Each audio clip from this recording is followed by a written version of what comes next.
Good afternoon and welcome to this, our final Saints talk of this academic year, live from St Andrews. My name is Alex Hayes. I'm Head of Development for Arts and Divinity at the University, and I'm delighted to be introducing today's talk by Dr. Amy Blakeway, entitled War, Destruction and Reform, the Early Years of Mary, Queen of Scots. Amy is Senior Lecturer in 16th-Century Scottish History in the School of History and the Institute for Scottish Historical Research, and her research focuses on 16th-century Scottish political life.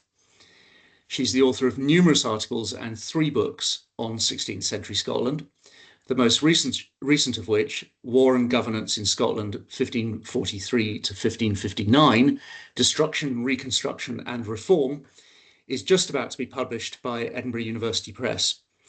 Please do keep an eye out in the chat where you will see a flyer appear a bit later with a 30% discount code for the book. So do feel free to take advantage of that special offer for this evening's viewers. The title of this talk is also the title of a fantastic exhibition currently on at the Wardlaw Museum here in St Andrews, which is substantially based on Amy's research for that book. And if you're visiting St Andrews between now and the 20th of September, when the exhibition closes, I do highly recommend a visit, and no doubt your appreciation of the exhibition will be enhanced even further by this evening's talk.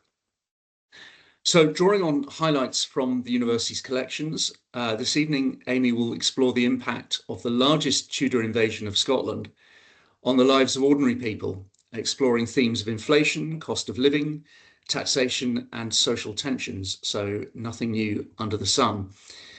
Amy will speak for about 30 minutes, after which you will have the opportunity to ask her questions, and I really would warmly encourage you to take that opportunity. Please do submit your questions in the chat, and you can do that at any point during the talk. We'll wrap up promptly at no later than 6:15 British Summer Time. So without further ado, I will now hand over to Dr. Amy Blakeway for her talk, War, Destruction and Reform, the Early Years of Mary, Queen of Scots. Amy. Thank you very much indeed, Alex, for that. Now I'm afraid the inevitable start to any online talk.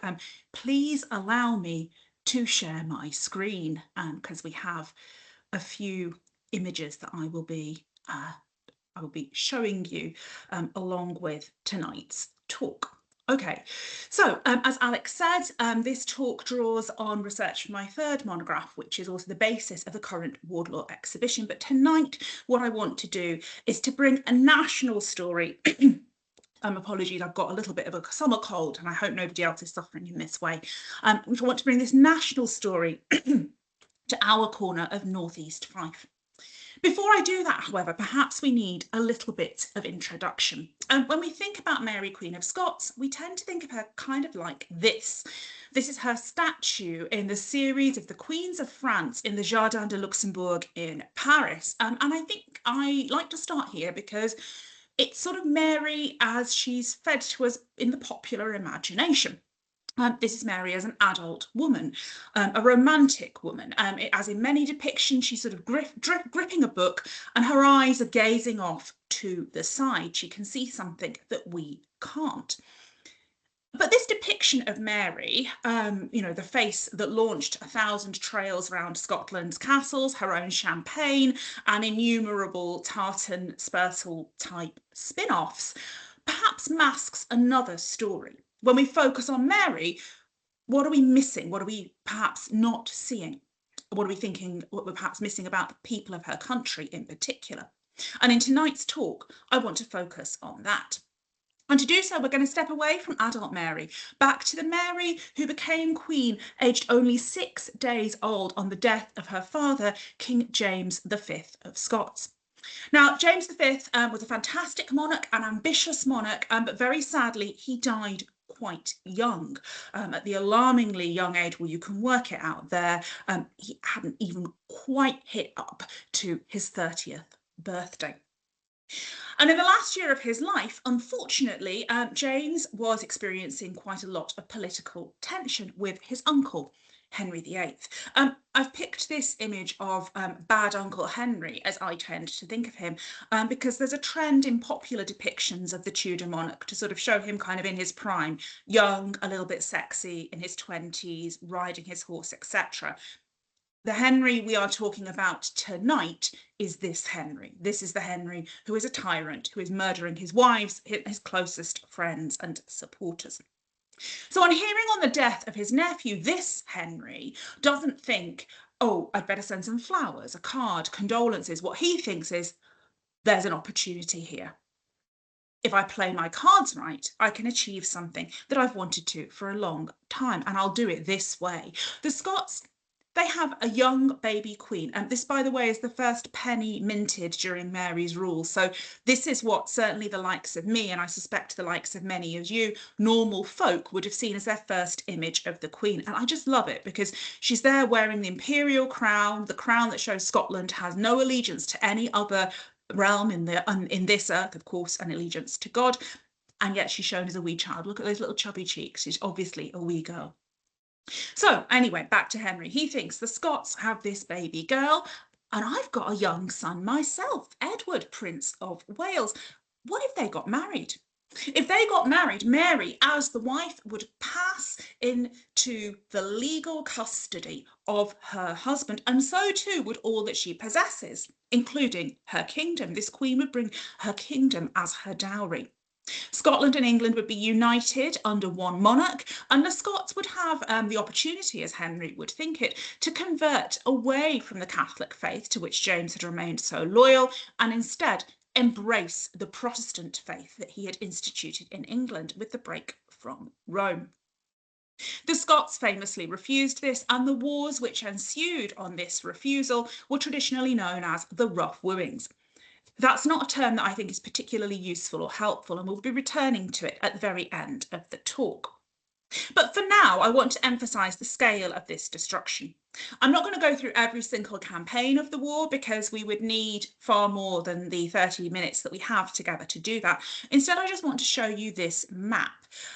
This shows the English armies in movements at the most intense campaign of the war, that 1547 to 48. And what I want to draw your attention to is this is not just a border war, right? We're seeing the English army moving quite far into the kingdom, to the capital. And we're also seeing, if you look at those dotted lines, them using ships, the most up-to-date military technology that is available to them, to travel throughout the country. When you have a garrison placed at Crail at the edge of the Tay, you are in a moment, in a place where you can then move further up the northeast coast. Arbroath, Montrose, places like that were subject to great risk from the English garrison travelling by sea. Note also that both the Tay and the Forth are effectively controlled by the English. Why is that so significant? Well, Arran, the man appointed to rule, the Earl of Arran, the man appointed to rule on behalf of the young Mary, Queen of Scots, identified them as two of our sovereign's most special rivers. And why was that? Edinburgh, of course, the capital, Dundee, the second city of the country. Both of them brought in a huge amount of revenue for the government in times of peace through customs. These are extremely wealthy entrepôts. You walk up and down the streets of these places and you're going to hear many languages spoken. You're going to be astonished by the wealth of the inhabitants. Blockading both their access to the continent, to continental trade, had huge economic ramifications. And indeed, resisting this invasion was hugely expensive. And it's that fact, the economic consequences of war, which means that this map, whilst really helpful in showing us where the army went, is also kind of hiding things, because those economic consequences are felt everywhere. Perth, a little upriver from Dundee, hugely economically affected by this war. Aberdeen, constantly fearful, in the end without cause, in the end without justification. The English did not come, but living through, not with the benefit of hindsight that we have. The amount invested in defence in Aberdeen was huge. These economic consequences were felt throughout the kingdom. Now, Alex strongly suggested that you ask questions, and that might be because he had a premonition that if you don't ask questions of me, I'll ask questions of you, and I will ask you to remember these stats on tax. Now, what I want you to focus on for the moment, in all seriousness, are the two figures at the bottom. The taxation raised by Governor Arran during these wars on behalf of the infant Queen Mary was 3 times as much as that which was raised during the peaceful years of the preceding reign. I'm not going to ask you to think about what would happen if your tax bill suddenly tripled, because you might fall off your chairs, stools, or whatever you are sitting on. But this, I think, gives us a really serious insight into the ways in which this war was affecting everyone who lived throughout Scotland, hugely affecting the economy and hugely affecting society. There are lots of examples of the importance of tax and the difficulties that it posed in this conflict, but we're only going to have time for one, but it's one that's really close to home. We're going to talk about the assassination of Cardinal Beaton. So Cardinal Beaton, head of the Catholic Church in Scotland, also the Chancellor, the most senior official really running the government, a hugely wealthy man personally, so also paid a lot of money into the Scottish war effort. As the head of the Catholic Church, he was naturally keen to extirpate what he saw was the existential spiritual threat of heresy. And in May 1546, as a result of his actions against heretics, including the burning to death of George Wishart, a Protestant preacher, on his orders, Beaton was assassinated in his castle, the Castle of St Andrews, which I'm sure, given I'm speaking to St Andreans tonight, is going to be so familiar to so many of you. I don't have a picture of Cardinal Beaton's assassination from the time, so I've decided to show you this cigarette card, basically because I just love the idea that in the early 20th century, children were trading cigarette cards with assassinated archbishops of 16th century, perhaps 17th century, who knows, Scotland on them as well. You can just see them say, I've got 2 Beatons, have you got an Archbishop Sharp? So perhaps a slightly more elevated insight into playground life than we might have thought. Back to 1546, the governor is facing a problem here. St Andrews Castle, obviously accessible by sea, we all know this, with access to and control of a really important spiritual and intellectual centre of the realm, has fallen into the hands of a group of rebels who are in communication with the King of England and, worst of all, are heretics. So the governor instituted a siege of the castle. The 4 quarters of the realm are summoned. So Scotland's divided into 4, and men from each area, all adult men between 16 and 60, are serving on rotation. He was also raising a huge amount of tax. Government effectively relocated to St Andrews. The Governor's Privy Council is meeting here. He is personally supervising the siege. St Andrews is at the centre of European politics. What does all of this mean for the university? Well, traditionally, the university had enjoyed quite extensive tax breaks. It was allowed not to pay its tax, and that was in recognition of its importance to the country, this unique financial position, and particularly its spiritual role in educating the clergy and therefore helping in the fight against heresy. But something seems to have gone wrong with the university's tax breaks in this time. Someone seems to have lost some paperwork, and we know this from the image you can see in front of you. This is a picture from the Acta Rectorum, which is one of the university's most important monuments of this period. It records things like the matriculation of students and other important university business. What it doesn't tend to include are speeches, the university's outward business, if you see what I mean. It's an inward-facing record to record internal matters. However, between the records of 1546 and 1548, so we're looking at 1546, 1547 date, we find this. It's described as the exhortation, the speech made to my Lord Governor for observing the privileges of the University of St Andrews, given to his grace by the rector. So the rector has been deputed by his fellows to make a speech in the vernacular, not in Latin, to the governor. What are the privileges that have been taken away? It's the taxes. The university, because of the pressure that the country is under has been asked to pay tax. And so they make a speech to the governor asking him to observe their privileges. Let's look at one of the arguments they make, which I think rings true down the centuries. The rector, on behalf of the university, explained to the governor that the university for diverse years, so for a long time into the past, has become so desolate and destituted both of readers, teachers and auditors. There's been a decline in the staff, there's been a decline in the students, that it is near perished and merits not to be called a university. This dreadful situation has arisen through the breaking and not observing of the privileges granted thereto. So, a call for robust attention to university finances to ensure they're on a decent footing and have therefore a good staff and student ratio.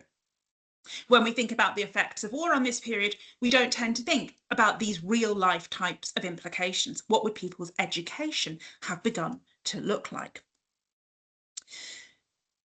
So we've got tax as a huge problem across every community, a particular problem in the university community. There's a happy end to the story, by the way.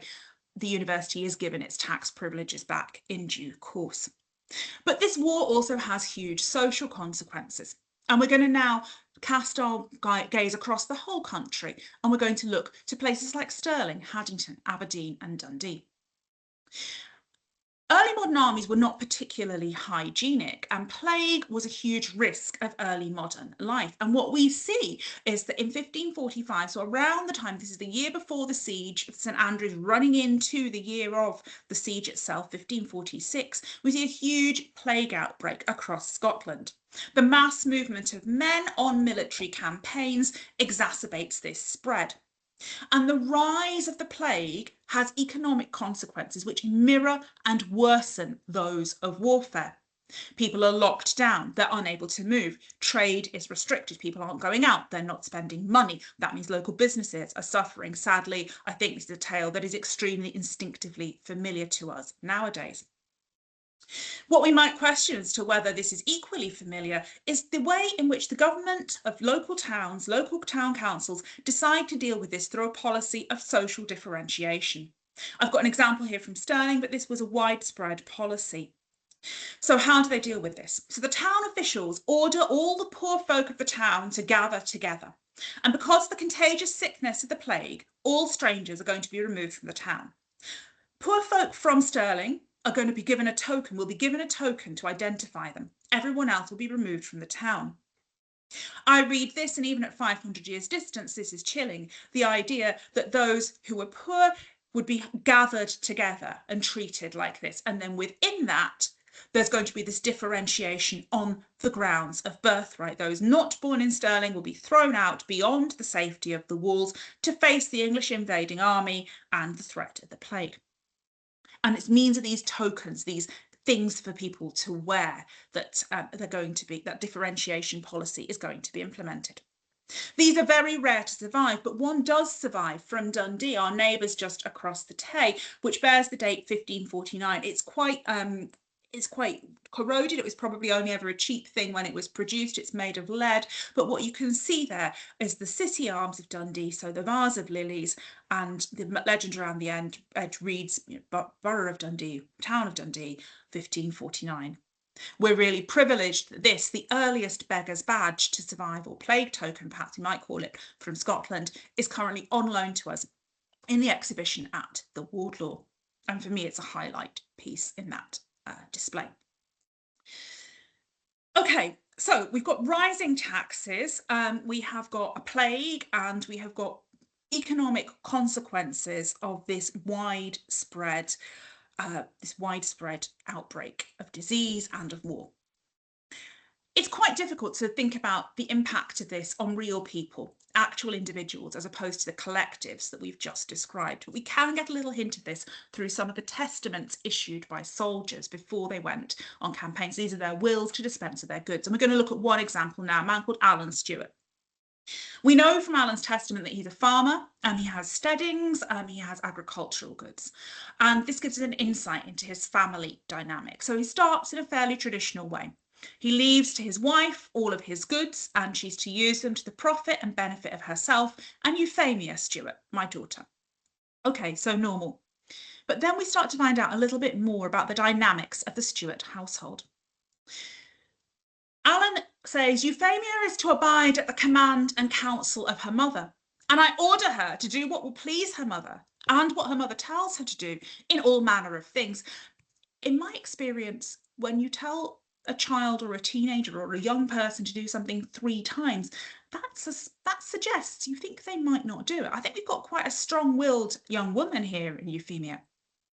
So what does Alan go on to do faced with this strong-willed daughter?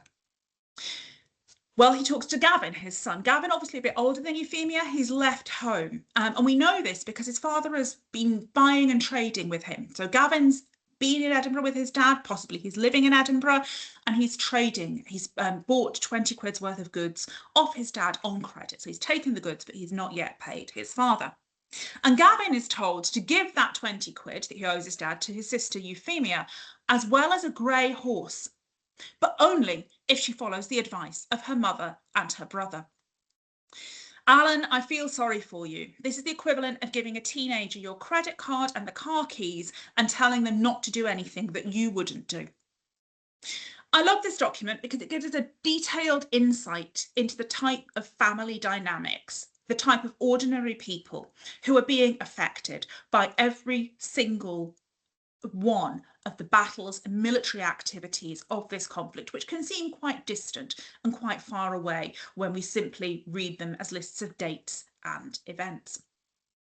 Alan sadly died in 1547 at the Battle of Pinkie between the 9th and 10th of September, the greatest defeat of the war by the greatest defeat of the Scots by the English of the war. Now, I'm aware I've rattled through quite a lot of stuff, but I hope what I've already shown you is that the impact of this conflict was really significant. It spread throughout Scotland, both in the form of troops being moved, but also in the form of economic consequences of taxation, the mobilisation of men, and the wider economic consequences of plague and the disruption that brought. And this affected real families, like that of Alan and his wife and 2 kids, Euphemia and Gavin. Now, in traditional histories of the war, it ends sort of something like this. In 1548, France and Scotland made the Treaty of Haddington. This would provide for French support in the war effort, and in return, Mary, the Queen, would go to France, where she would marry the Dauphin, the heir to the French throne, and France and Scotland would be united in a new political entity. Scottish mobilisation continued, and I really want to emphasise this because the Scots continue fighting. This isn't just kind of the French come and boom, it's all better. The Scottish war effort continues, but there's significant help from France, and by 1550, Anglo-French peace is signed. Scotland's comprehended in that, so the violence does end, but it takes a year to actually hammer out the details of the Anglo-Scottish negotiations. I'm sure we're all thinking about other treaties that we might have heard about recently in the news, where there's been a lot of kind of on-off, push-pull, delaying the final negotiations. And eventually, we get the Treaty of Norham over a year after that first treaty in which Anglo-Scottish peace is finalised, and the traditional history of the conflict ends here. And if you're writing in military or diplomatic history, that makes total sense, right? The war is ended, the armies have withdrawn, the negotiations are finished. But if you're thinking about the impact of war on a country, this is not a good time to finish your history. The signing of those treaties doesn't mean that all of the buildings burned and without roofs are suddenly brought back up to the ground, nor does it brought back up to their full height, nor does it mean that ground which has been burned so the crops would be destroyed is immediately fertile. And we see this from a very special item in the university libraries and collections. This is the accounts of St Leonard's, the financial accounts for the 1555-6 financial year. I'm not sure I'm speaking to any Latinists, but if I am, then you will already know before I tell you that the underlined bit here explains that 6 years' worth of rent has been written off because the ground was burnt by the English. 1555-6, and they are still not charging rent on the farm This is a farm near Haddington that the university owns because the ground was burned by the English. So this, of course, leads to considerable inflation. If you have disruption to the food supply, disruption to trade, and reduction in the food supply, prices are going to rise. And we see the effects of this widely throughout Scotland in the decade after the war. This is the borough record of the borough council records of Cupar. It's something which is on it's in long-term residence at the university library, and it's really something we're very privileged to be able to preserve on behalf of our near neighbours in Cupar. You can see it's had a long and interesting life, this record. It's been excellently conserved recently, but it's had some rough patches, and that damage you can see is throughout the volume. What we do see, however, is that Cupar note a place that never saw an English soldier, so this is sort of secondary consequences of warfare, not direct consequences, was not a happy place throughout the 1550s. And in 1552, the Baxters, the bakers of the borough, engaged in an 8-day strike. Why did they do this? The borough council had been concerned about inflation and the price of bread, and they'd ordered the Baxters to sell the bread at a lower price. But the Baxters said there's no way, with the high cost of the ingredients and the high cost of fuel, that we can meet that price. The borough council refused to move, and so the Baxters took collective action, and for 8 days no bread was baked in the borough. That gives you a sense of the way in which these economic disputes, these things that can seem quite distant, actually had real world consequences. There's no bread being baked in this town for over a week. Of course, thinking about baking and thinking about Cupar, we immediately think about Fisher and Donaldson and the wonderful goods which we are all able to get there. However, thinking about this in 1552, there's something else we need to keep in our minds. In 1552, Sir David Lindsay of the Mount's famous play, The Satire of the Three Estates, was performed in Cupar. This play has lots of messages. It's a hugely complex and important text of early Scottish drama, as many of you will know. But one of the messages that the play gives is that if people are unhappy, if people feel that they are in difficult circumstances, the way to deal with it is through calm petition to Parliament, not to take direct action. And I wonder, is that play being selected for a population who have so recently been in dispute amongst themselves? Now, I personally really believe in the soothing and important cultural power of things like drama, literature, and music. Unfortunately, if David Lindsay's play was intended to take the temperature down, it didn't last. Because in 1554, 2 years later, we find Cupar breaking out into riot. We don't know the causes of the riot, and we've only got the records of the prosecution, so produced by the people putting this down, and they don't want to write down why these individuals are writing, but contextually from the people involved in it, it looks like this is a riot about prices and a riot about the craftspeople to buy and sell their wares. This riot is huge. It's across the high street of Cupar. The high gate's completely blocked, and it causes so much concern that in the subsequent Parliament of 1555, national legislation is banned to prevent public political gatherings, and in particular, the blocking of high gates. This is another page from the Cupar Borough records, which gives us an insight, including some of the names of the rioters: John Burrell, Nicol Earth, and others. So we're seeing again economic disruption, the fruits of war not going away. You might have thought the taxes would fall down at least after war, right? Maybe there would be less tax. Unfortunately not. Just as individuals need to repair their homes, invest in their farms, so too does the Crown need to invest in its own economic circumstances. And taxes remain high. We get an insight into the effect this had in the tax reallocation scheme of 1555. In essence, Scotland's boroughs gathered together and agreed that the old pre-war allocation was simply not working. It didn't reflect the new economic reality of warfare. tax reform in this period is something nobody wants to touch, right? That people are really reluctant to engage with tax reform. So the fact this is being even discussed shows there's a huge amount of concern, and it shows the effects of the deep effects of warfare. The first few on here are fief places, and I'll talk you through them. And then the last four are national comparisons. So St Andrews and Cupar. St Andrews, of course, experienced the siege. Cupar, as far as we know, no direct violence.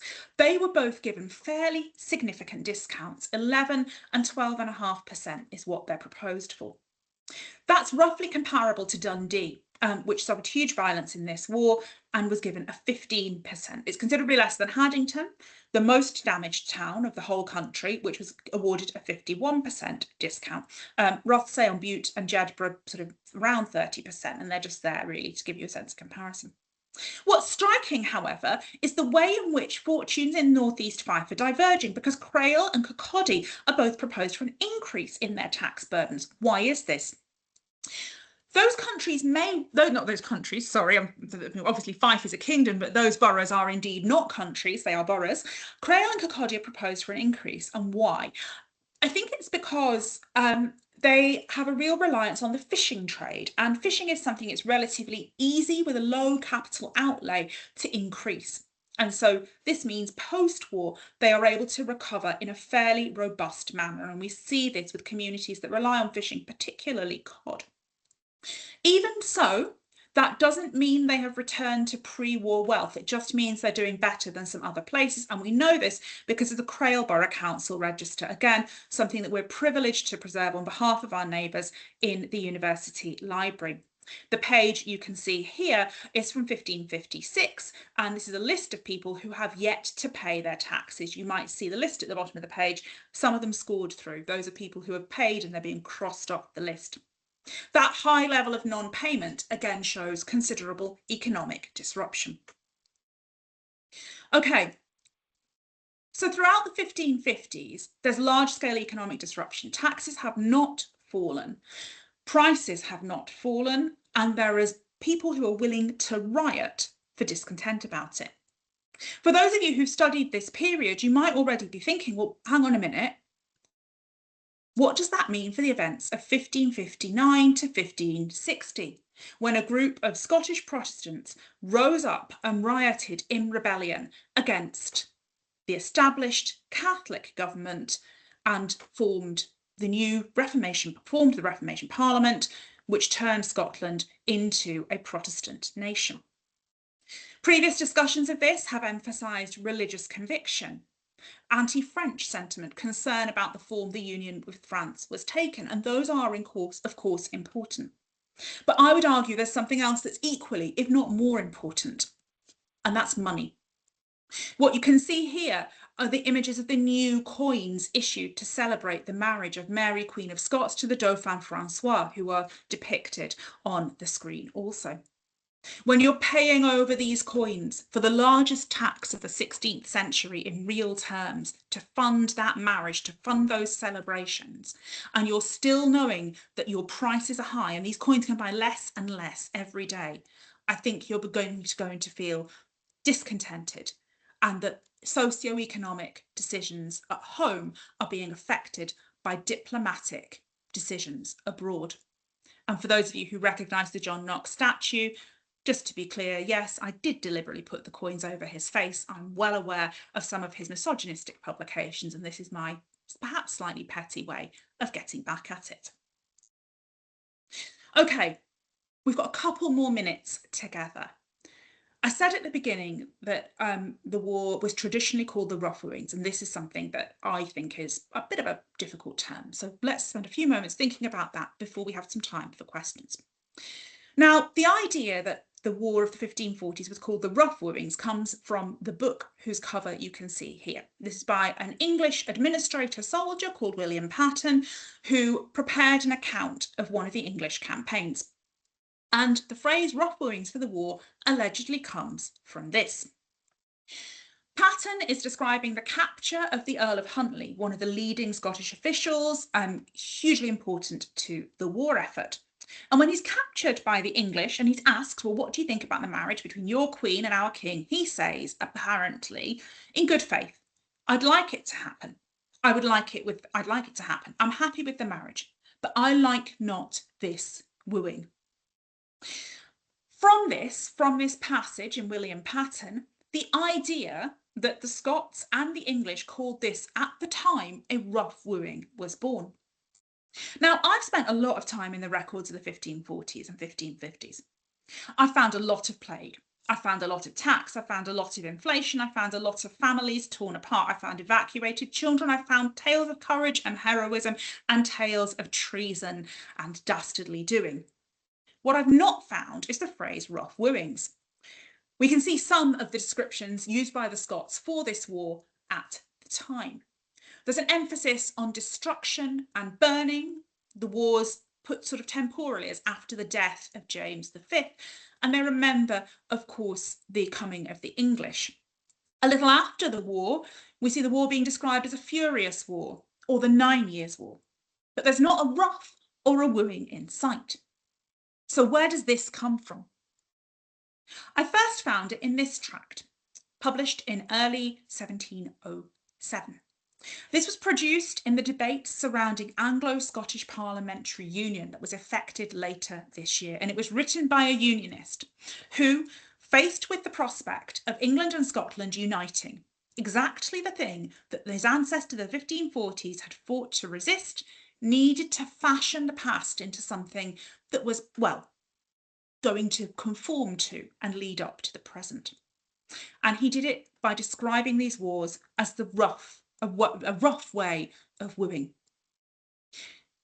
If we think about some of the ways in which that word rough is used in modern language surrounding sexual violence, we can see how problematic this is.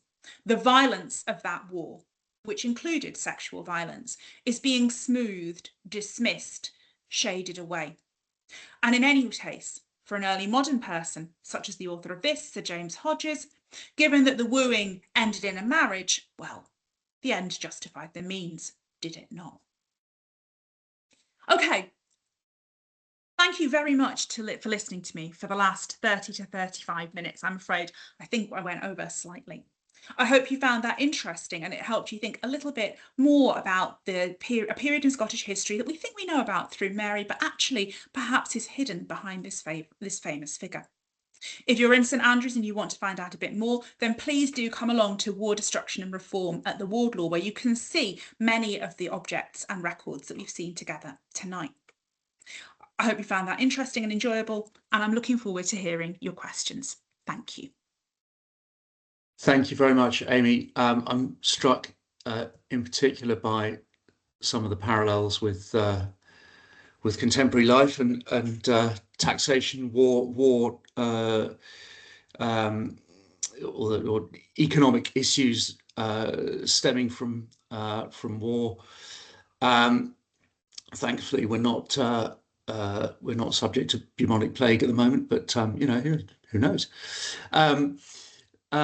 We have questions coming in already, and I'm going to start with one from Guy Perry, who is in Kerala in the south of India, and it is on the subject of plague. So he asked if the plague ever hit St Andrews, or was Dundee the closest it came, and do we have plague cemeteries like the one at Blackheath in London?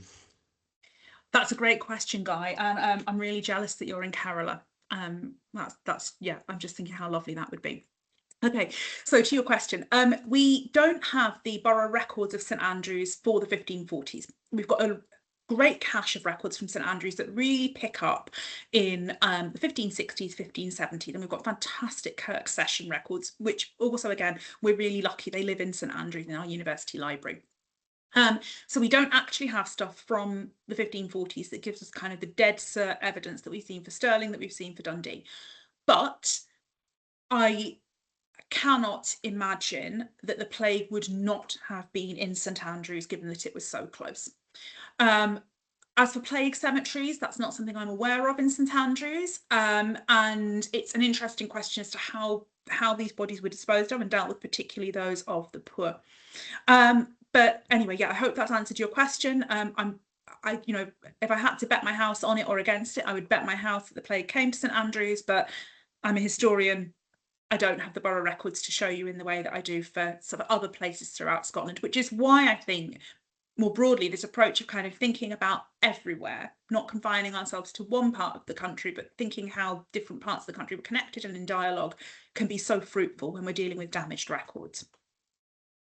Thank you, Amy. I'm just going to, so I think this is my fault. Can I ask that people put their questions into the Q&A rather than the general chat? It will be slightly easier for us to extract them, but we've got plenty coming in. So next one is, have you found any primary sources discussing how Scotland's economic difficulties negatively impacted Franco-Scottish diplomatic relations on the eve of the Protestant rebellion against the Catholic regime of Mary of Guise? So what I would say to that is that I don't have a letter that says I, such and such Scottish diplomat, am observing this, but I think we can strongly infer it from the propaganda of the reformers. So when you look at the reformers' propaganda, so the things they're writing to their fellow Scots to persuade them to join in a rebellion which they say is against Mary of Guise, who's ruling as regent on behalf of her daughter, but really is against their anointed queen. What are the arguments they're putting forward? Yes, there are arguments about French rule, but you also see in the critiques of Guise things like, and this is a direct quotation from one of the letters of the Lords of the Congregation, the rebels: have you not been smited since the first entry of her, Mary of Guise's, reign, ever with great and exorbitant taxes? So they are using the tax bill to whip people up against Mary of Guise. They talk, and when they talk about the presence of French soldiers in Scotland, they don't say, and this is the violation of our constitutional rights, they say they are idle and their bellies must be filled by the poor who work the earth, who do not have enough for themselves. That's an economic argument, not a constitutional argument or a legal argument. So I think when we look at this massive economic disruption and then we return to the propaganda produced to persuade people, we see that economic arguments are really present. And I think they're easy to miss when you approach the 1550s as divorced from the 1540s wars, which is what previous historiography has done. It's sort of, you know, here's the wars, finished in 1550, final treaty in 1551, move on to something else. When you actually think about the 1550s as the period of post-war reconstruction, and then you return to the propaganda, you see quite different things. And I always sort of say to kind of people when I'm introducing the topic, when Mary, Queen of Scots, came back from France in 1561, that's like Britain in 1956. They're still rationing, I think. I was not old enough to live in 1956, but I understand from folks who were, there was still rationing. There were still people playing on bombed out sites in many, many British cities at that time. So yeah, I hope that answers your question. So I'd say have a reread of Knox's propaganda and the congregation's propaganda, and you'll start seeing the economic arguments being made. Thank you. So this is a question from David Pye, who I'm pleased to say has been to the exhibition at the Wardlaw. He says, thank you for a very interesting talk. My question is slightly away from the content. In the exhibition at the Wardlaw, there is a reference to the Treaty of Greenwich, which covered the proposed marriage of Mary to the future Edward VI. The exhibition doesn't explain how it came to be bypassed. Could you throw some light on this, please? I think we're into the machinations of the Earl of Arran here, aren't we? Yeah, unfortunately, David, you're right. That is something that ended up on the cutting room floor with the very strict rules about labels, label lengths, and the length of the audiovisual materials. I'm very happy to talk about this. So in essence, the Treaty of Greenwich, signed in July 1543, agreed that Mary was going to marry Edward. You know, she's going to go and live in England. She's going to be queen, but Edward would be king and ruling over Scotland. Between July 1543 and the end of the year, a lot happens. The governor, firstly, manages to, after various complicated political circumstances, manages to forge a strong alliance amongst the Scottish elite. He had fallen out with Cardinal Beaton. The two of them become friends again. Crucially, there is help that arrives from France, and I don't just mean a nice little letter, I mean a serious wodge of cash, I think some gunpowder. So they know there's going to be some sort of support if they enter into a war with England, because they're aware if they break this treaty, that's what's on offer, right? It's this or war. It's not really a, would you like to get married? Oh, okay, well, that's fine, then I guess we can just be friends. It's not that type of situation. So Governor Arran consolidates his power. He brokers a coalition. There's external support. They're now in a position to fight the war. And effectively, the Scots stop complying with Henry VIII's requests. There's a withdrawal from the treaty, and Arran breaks it. The argument that is used, though, because they do need a legal argument, is the treaty wasn't ever validated in the Scottish Parliament. So what they say is, oh, well, he'd made the treaty. You always understood that we'd need to put it before Parliament. Parliament didn't like it. Let's say it's sorry about that. So there's those two layers to what's going on. But I think what's really key to remember here is that it seems that Arran was never fully committed to that idea. He was very fully committed to the idea Scotland should not be conquered, and he was willing to negotiate with the English and do it as much as possible, do anything to keep them away. What I also think is very significant about the timing of this, again, to bring, I'm just obsessed with early modern prices and agricultural stuff as well. Arran breaks the treaty in late September. That's when the English finally clock this isn't going to happen. Harvest is home, and it's the end of the campaign season. You're really not going to be able to campaign. Just think about all the water, all the streams, think about that landscape of the Anglo-Scottish border. You're not going to be able to campaign effectively over the winter. So it's quite canny timing as well. So yeah, I hope that gave a little more information that was, as I say, on the cutting room floor of the exhibition. Thanks. Well, this question from Tom sort of develops that a bit and is very interesting. So Tom says, thank you for that. It was really interesting. Do you think that the fact that Scotland was under Regency rule affected the government's ability to govern and the ability of the different social classes to respond to or influence those changes? I think that's an interesting question, Tom. It's one I've thought quite a lot about. It's what my first book was on, actually, Regency as a political institution in 16th century Scotland. I think that in practical terms, the impact of having a regent was a lot less than you would think, right? Regency is the form of government that most replicates having an adult monarch. You've got one individual who is supported by a privy council, a secret council, to use the correct Scots term for the body, so regents supported by the secret council. They've got parliaments that are called occasionally. The structures of government remain the same. You can tax in the same way. There's no kind of difference there. The regent bears the person of the monarch. That's the phrase they use.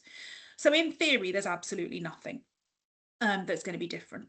In practice, if you have an individual in charge who is less good at ruling, there are going to be changes and there are going to be difficulties. So I think the fact that the Earl of Arran ruled in the particular way that he did and was the type of person that he was meant there were particular challenges that another type of ruler wouldn't have had. But I really don't think that this is something to do with royal minority. One of the difficulties, though, of course, with testing that as a historian is that if you're going to test royal minority versus royal majority, so a regent versus a monarch, you need a period of war to compare for each and a period of peace to compare for each. And we simply don't have a war of this scale in the 16th century when there is an adult monarch on the throne. And in a way, that reveals the thing that's most telling about having a child monarch. Henry VIII runs this invasion because there is a child monarch who is a girl. I don't think this would have happened to the same extent if her father had been alive, because the prize just isn't so great. All he needs to do is to capture Mary and marry her to Edward. With an adult male monarch, or even a child male monarch, that matrimonial coupling isn't on the table, so it would have been less effective. So again, I hope that answers your question. Right, thank you very much. And now more to the sort of day-to-day administrative matters. Alex says, could you say a little more about how taxes were levied in that period? And also, are the Cupar and Crail Burgh records available in modern English? Unfortunately not, Alex. The Cupar and Crail borough records are not available, to my knowledge, in a modern English edition. They're available only in Scots and only in manuscripts in the library. So we're really so lucky and blessed to have them in our custody. To your wider point about tax, though, there's really good systems in place, really well-established systems in place by this period. So tax can be granted either by Parliament or by the Secret Council in some form of negotiation. And then it's divided up amongst the landowners, the King's tenants-in-chief, the Crown's tenants-in-chief. Half is paid by the Church. The remaining third is divided in a 2-to-1 ratio between the nobility, so your earls, your lords and the boroughs.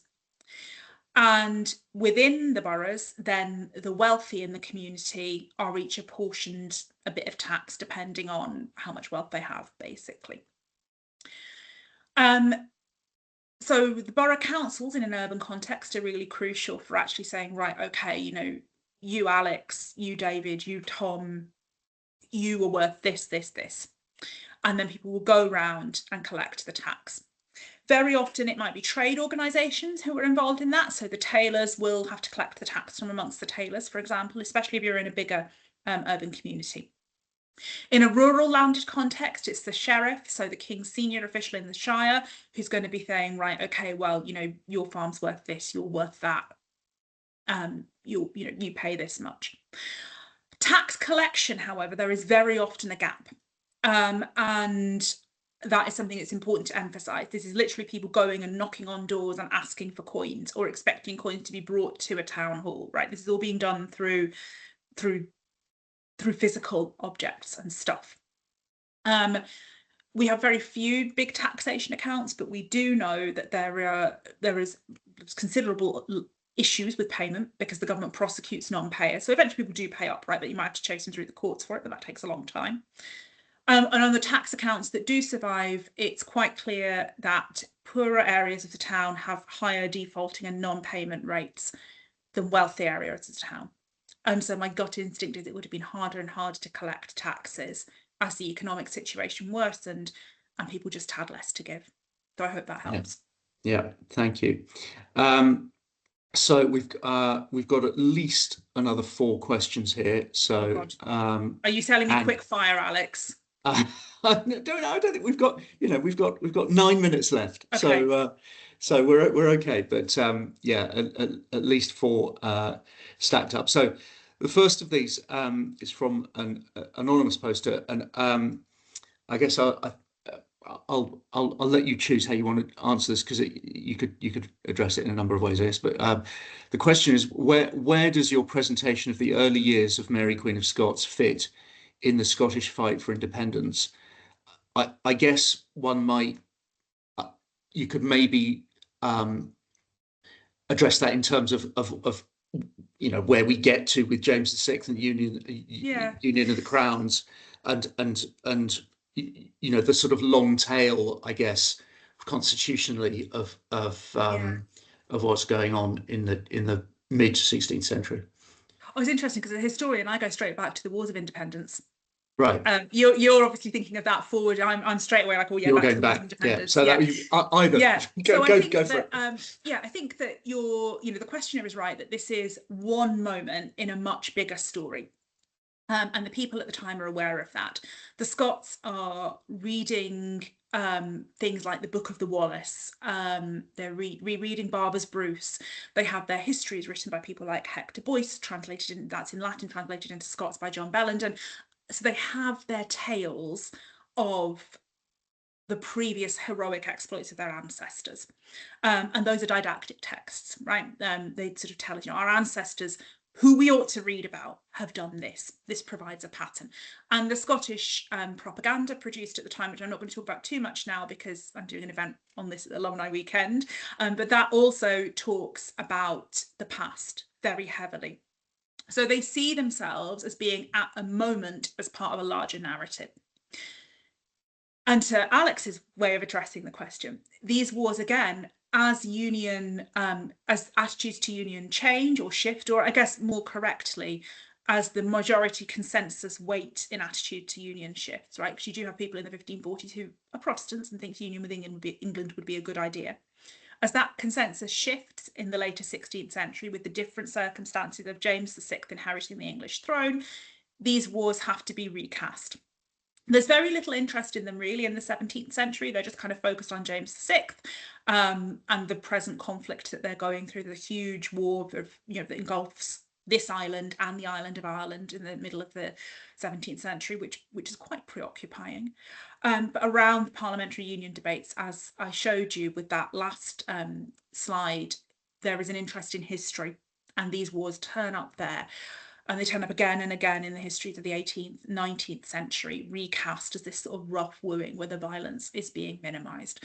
So they are, yes, I guess the short answer is these wars both provoke reflection on past fights with England and then themselves later on become part of a broader historical discourse about Anglo-Scottish relations, attitudes to union, attitudes to independence, and also at times quite a complex debate about the form of union, because the type of union that's being proposed here, where Scotland will effectively be the junior partner because Mary's the woman, she's marrying Edward, there's the early modern gender dynamics of the marriage. When the nature of the union shifts, people's attitudes towards it shift. So really great question, which would need a lot longer than the now not very many minutes we have remaining to answer. But I hope I've sort of given you a bit of a flavour of the overall view. Thank you. Right, another great question here from Philip Nevin. Did the economic dislocation have a noticeable effect on the population level in the years after the war, and were more people killed by famine, etc., than by the war itself? This is relatively easy to answer, which is that we basically don't have good enough sources for that. This is not a time where the state systematically records births, deaths and marriages. We have some of those records beginning to come in a patchy way in the sort of 100 years following this. So trying to assess whether we have more deaths in battle or death by famine or death by plague is totally impossible, I'm afraid. Yeah, sorry. Okay. Thank you. So anonymous poster on this one. Can you see this is very interesting, I think. Can you see a difference between the policies and approaches of the different regents during this period? Yeah, 100%. So there are only two regents. So there's the Earl of Arran, who's regent from 1543, January, which is when he's appointed, up until April 1554. And then Mary de Guise, the Queen Mother, who's regent from April 1554 until her death in 1560. The difference, I think, where we really see that is not necessarily Arran when he's ruling the country during war, because again, back to that point about needing a sort of an equal comparison. But when Arran is ruling the country peacefully for 4 years, from 1550 to 54, and Mary de Guise as regent from 54, we do see a huge difference. You're not going to be surprised. The difference is tax. In those post-war years, Arran does not tax. He follows up war debts. He prosecutes traitors, but he doesn't issue new taxes. When Mary de Guise comes in, she starts taxing for various things, and that's because of that's a consequence of her desire to really align with French foreign policy. It's also a consequence of the Queen getting older, and royal weddings are expensive, nothing new under the sun there. But there's a huge difference, and that difference is taxes. And when I first sort of added up all of the taxes and did them in a graph, I thought, my goodness, that's striking. And back to an early question, that's why the point about tax really sticks. After the war, Arran tried not to tax. He tried to raise revenues in other ways. However, answering that question, it also curtailed because, very sadly, a lot of the records of Guise's regency have been lost. Her secret council registers are largely missing. We've got some notes taken on them, but not the registers themselves. And the way royal finances were recorded shifted considerably. So we don't have as full financial records for her as we do for Arran.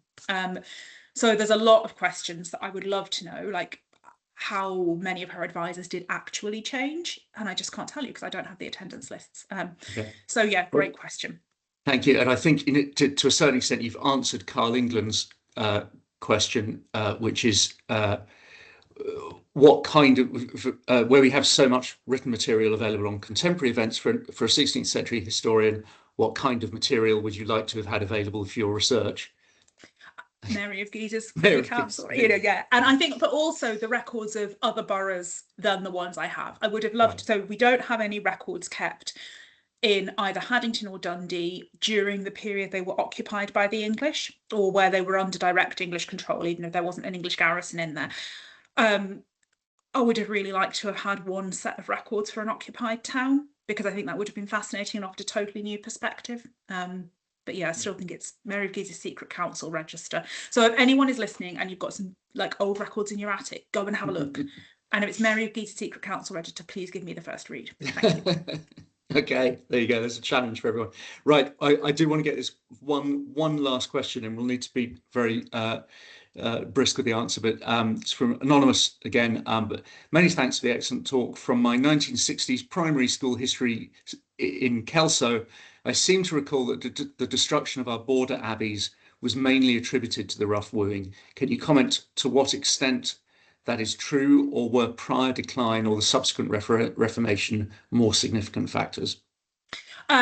Really difficult to answer with reference to all of the border abbeys, but we do know that the big border abbeys are huge targets, and it seems to be that is when the big financial decline fits in, because it's not just about the abbey themselves, it's how you get your income, and that is agricultural land.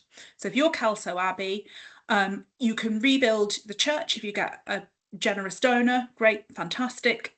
But if your farms are not producing at the level that they used to, you're stuffed.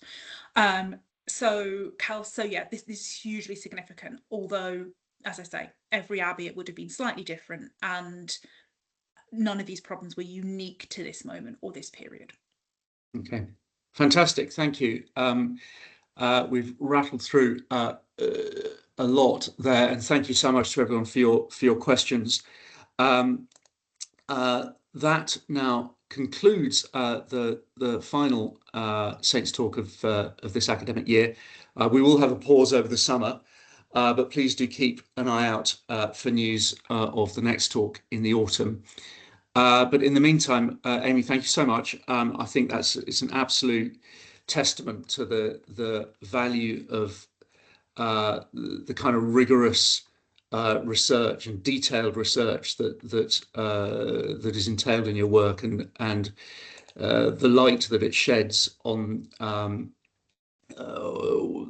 a period of history that otherwise a lot of us might only really appreciate in a rather sort of superficial and big picture kind of way, and it really it illuminates the period and illuminates the lives of the people who are living there. So please do buy Amy's book with your discount code. Come and see the exhibition at the Wardlaw, open until the 20th of September. But for now, once again, for her talk this evening, thank you so much to Dr. Amy Blakeway, and thank you all for your contributions and for joining us. And we look forward to seeing you again online for another Saints Talk before too long. Thank you.